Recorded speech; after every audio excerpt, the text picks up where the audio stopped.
How for crypto PG analyst, I don't do so many research on all these coins, eh? And it be like say I know that still, I never still they get am. I mean, if you still give me some update from your own end on some kind coins where I fit to buy now. How far my people, how una dey? Wetin dey sup? You know this channel now, you know wetin we dey do there, no need to prolong matter. As my guy ask me, he talk say which type of coin you fit buy. Normally I go like tell you and I go still tell you, but no be financial advice, so try do your own research also.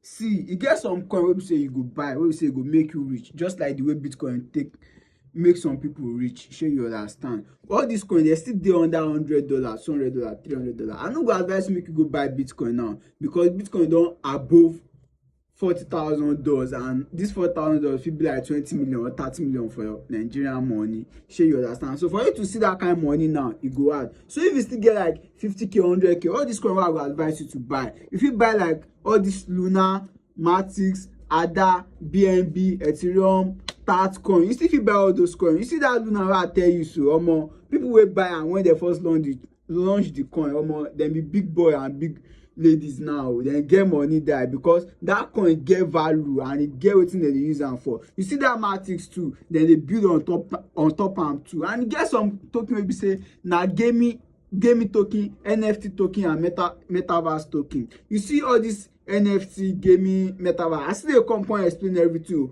but all this coin wey I tell you, try do your own research and wetin dem dey use am for. But you see that Luna wey I tell you, Lunatic, omo, people wey get that coin dem dey get pride, eh? If you no get money, no go face them, and if you dey hold shit coin, no go follow them talk anyhow, because those coins dem get better value. You see that Tatcoin too get value, but people never sabi am wella. So just do your research and check wetin dem use all this coin do. But I go advise you, no go buy shit coin o. If you buy shit coin, guy, shit coin no get value, but just get coin wey be say e go make you rich. And anytime wey you wan buy coin for crypto or anything wey you wan do for crypto, try dey think long term so you go fit make better money. But Shey you they say understand? shit na serious business now. How Guy, to shit no be serious business, so you go sleep under bridge. Shey you understand? okay. So I no go advise